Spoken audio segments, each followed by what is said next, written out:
You take what's there early on. You don't have to try and force everything vertical. We have guys that can make some plays underneath. I think those are some of the things that a young quarterback can learn. And he's also learned he's got the ability to push the ball downfield if he needs to.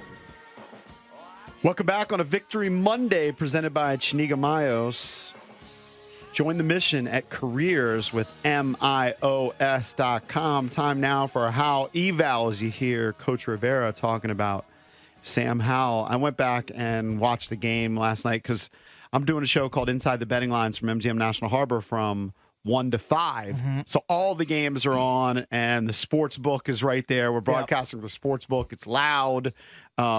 You get to see all the games and don't pay particular attention to every play because so much is going on.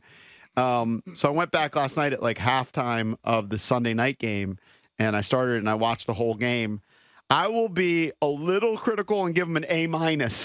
I don't think he can go below an A-. Mm-hmm. And the only negatives is what we talked about. I saw EB tweeted about this during the game. He holds onto the ball a little long, took some sacks. He also gets a lot of balls batted down, which I don't think is that big of a deal, although that can lead to turnovers.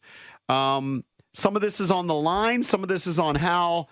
There was the one play where he fumbled. They were fortunate. They were in field goal position. You see a guy come around the corner. Howell's his blind side. He came out. Howell's got his arm back, ready to make a pass. Yeah. It gets stripped. We've seen this in the first 2 weeks. It's been a common theme. Sam Howell does have a tendency to hold onto the ball a little long, but his athleticism is undeniable. Some really good runs. Some of them were called back because of penalties. And just 2 A+ throws. The touchdown to Terry McLaurin. Actually, 3. I'll throw in the touchdown to Logan Thomas. Yep. That's really a strike. And then I was most impressed with that ball to John Bates on the sideline where he just drops it in the bucket. So I will give Sam Howell an A-.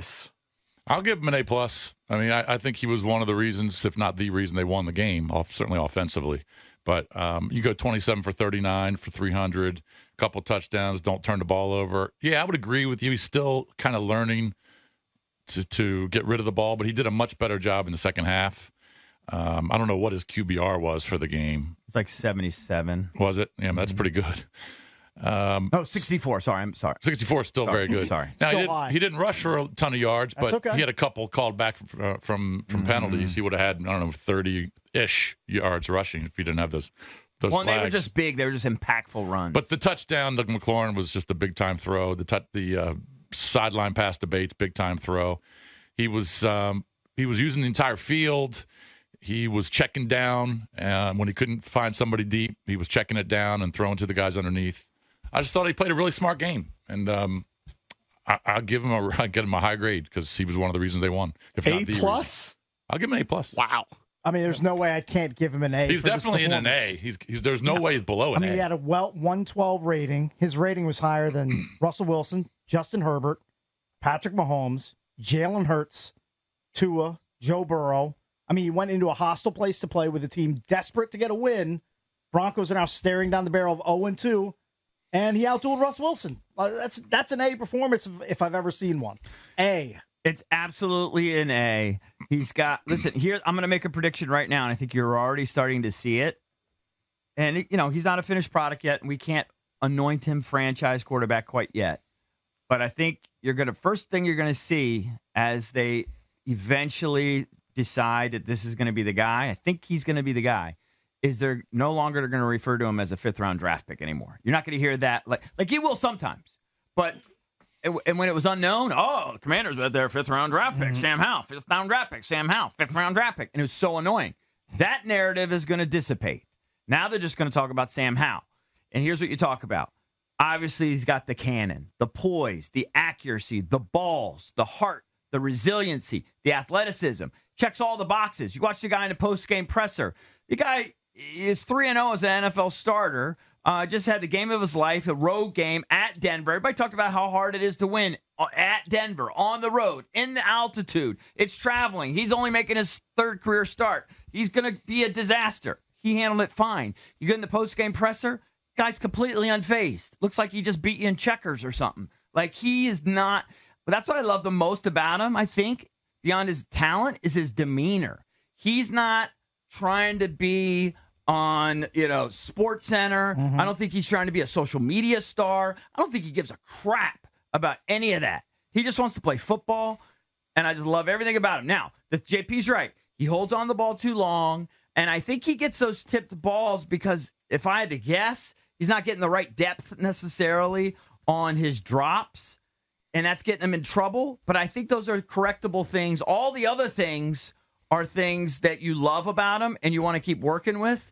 And again, as a 5th-round draft pick, when you're paying him what you're paying him, they're going to work with him. So he doesn't get the rope that 1st-round picks get, like Zach Wilson, even though he keeps throwing up on himself because they have so much invested in him.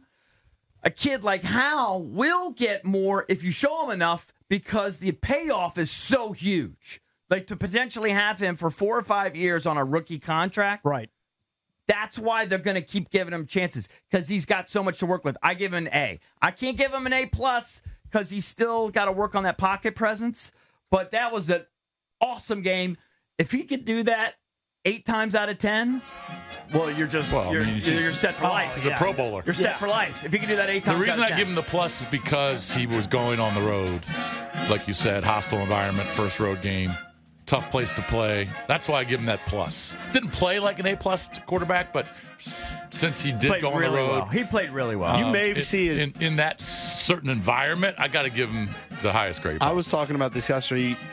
You're starting to see a changing of the guard in the NFL with these young guys, and Sam Howell might be one of them. But Jordan Love has come out of the gate with 6 touchdowns, no picks. Yeah. Desmond Ridder played well yesterday. Yeah. You're talking about guys under ran the ball well. Small contracts and teams. And then, how about Anthony Richardson before he got concussed?